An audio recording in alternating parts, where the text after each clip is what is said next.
ಈ 3 ವರ್ಷದಲ್ಲಿ ಚಿಕ್ಕಬಳ್ಳಾಪುರಕ್ಕೆ 18 ಮಿನಿಟ್ ಹಾಕಿ ಕೊಡ್ತೀರ, ಬಾಗೇಪಲ್ಲಿ 4 ಕೊಡ್ತೀರ, ಚಿಂತಾಮಣಿ 4 ಕೊಡ್ತೀರ, ಚಿಕ್ಕಬಳ್ಳಾಪುರಕ್ಕೆ 18 ಕೊಡ್ತೀರಲ್ಲ. ನಾನು ಕೊಡೋ ಯಾವ ತಾಲೂಕಾದ್ರೂ ಕೊಡಿ, ನೀವ್ಯಾಕೆ ಜನಪ್ರತಿನಿಧಿ ಕರೆದು ಕೊಡಲ್ಲ ಅಂತ ನನ್ನ ಪಾಯಿಂಟ್. ಕೊಟ್ಟಿಲ್ಲ.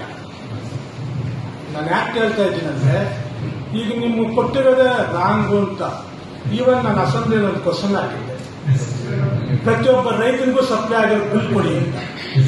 ಹೆಸರು ಕೊಟ್ಟಿದ್ರ, ಇನ್ವಾಯ್ಸ್ ಕೊಟ್ಟಿಲ್ಲ, ಕೊಟ್ಟಿಲ್ಲ. ವಿಧಾನಸಭೆ ನೀವು ಆನ್ಸರ್ ಕೊಟ್ಟಿರೋದಲ್ಲ. ಹೆಚ್ಚು ಕಮ್ಮಿ 3,500 ಜನರಿಗೆ ಇವರು ಪ್ಲಾನ್ಗಳು ಕೊಡ್ತಾರೆ, 1,500 ಜನರಿಗೆ ವಿವೇ ಬಿಲ್ ಇದೆ. ಸರ್ಕಾರದ ಒಂದು ಮಾತಾಡ್ತೀನಿ ಇದೆ ನೋಡಿ, ಇವತ್ತು 0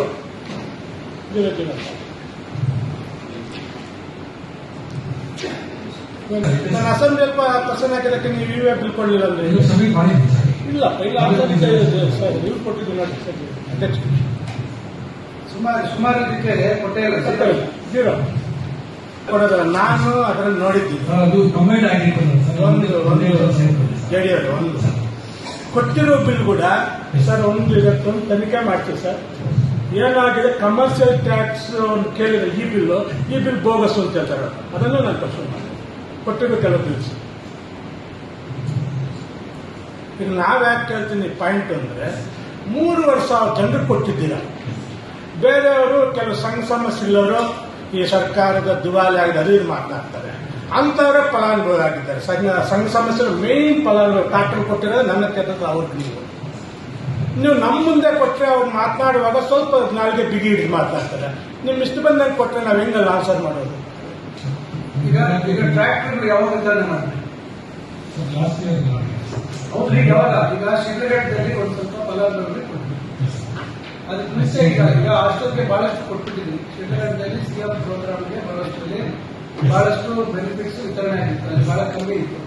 ಈಗ ಸುಬ್ಬಾರೆಡ್ಡಿ ಅವರು ಹೇಳೋ ರೀತಿಯಲ್ಲಿ 15 ಟ್ರ್ಯಾಕ್ಟರ್ ಬರೀ ಒಂದು ಕಾಲಕ್ಕೆ ಕೊಟ್ಟಿಲ್ಲ, ಬೇರೆ ಬೇರೆ ಕಡೆ ನಾವು ಇದನ್ನ ಗಮನಿಸ್ತಿಲ್ಲ ಆಯ್ತಲ್ಲ. ಯಾವ ಬೇಸಿಸ್ ಮೇಲೆ 15 ಕೊಟ್ಟಿಲ್ಲ, ಈಗ ಅದೊಂದು ಪ್ರಶ್ನೆ. ಈಗ ಅವ್ರು ಹೇಳಿದಂಗೆ ಈಗ ಇಷ್ಟೆಲ್ಲ ದೊಡ್ಡ ಮಟ್ಟದಲ್ಲಿ ಚಾಪ್ ಕಟ್ಟರ್ಸು, ರೋಟೋವೇಟರ್ಸು ಇವೆಲ್ಲ ಏನಿದೆ, ಇವೆಲ್ಲ ಈಗ ಹಿಂದೆ ಇದೇ ಪ್ರಭು ಅವರು ತುಮಕೂರಲ್ಲಿ ಸಿಒ ಇದ್ದಾಗ ದೊಡ್ಡ ಕಾರ್ಯಕ್ರಮ ಮಾಡಿದ್ರು. ಇವಾಗ ಸ್ವಲ್ಪ ಜಿಲ್ಲೆ ದೊಡ್ಡದಿರ್ಬೋದು, ತುಮಕೂರು ಜಿಲ್ಲೆ ಸುಮಾರು 9 ಕ್ಷೇತ್ರ ಆಯ್ತಾ. ಸೊ ದೊಡ್ಡ ಕಾರ್ಯಕ್ರಮ, ಅದನ್ನ ಸಿಎಂ ಅವರು ಬಹಳ ಖುಷಿ ಪಟ್ಟು ಎಲ್ಲಾ ಜಿಲ್ಲೆಗಳಲ್ಲಿ ಅದೇ ರೀತಿ ಮಾಡಬೇಕು ಅಂತ ಮಾಡಿದ್ರು.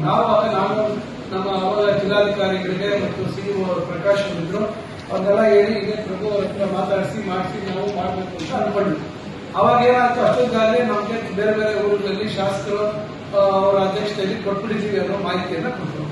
ಈಗ ಅದಾದ್ಮೇಲೆ ಅಳ್ದೋಗ್ಬಿಟ್ಟಿದೆ. ಉಳಿದಿದ್ದೆಲ್ಲ ನಾವೇನ್ ಮಾಡಿದ್ವಿ, ಶಿಡ್ಲಘಟ್ಟದಲ್ಲಿ ನವೆಂಬರ್ 24ನೇ ತಾರೀಕು ನಡೆದಂತ ಮುಖ್ಯಮಂತ್ರಿಗಳ ಕಾರ್ಯಕ್ರಮದಲ್ಲಿ ನಾವು ಒಂದಷ್ಟು ಇಟ್ಟಿದ್ವಿ, ಇವ್ರು ಇದ್ದಾನೆ. ಈಗ ಇಲ್ಲಿ ಇಷ್ಟು ದೊಡ್ಡ ಮಟ್ಟದಲ್ಲಿ ಇರುವಂತವು ಈಗ ಶಾಸಕರಿಗೆ ಗಮನಕ್ಕೆ ಬರ್ದಿಲ್ಲ. ಇದು ಹೆಂಗೆ ಡಿಸ್ಟ್ರಿಬ್ಯೂಟ್ ಆಯ್ತು ಮತ್ತೆ? ಇದೊಂದು ಸ್ವಲ್ಪ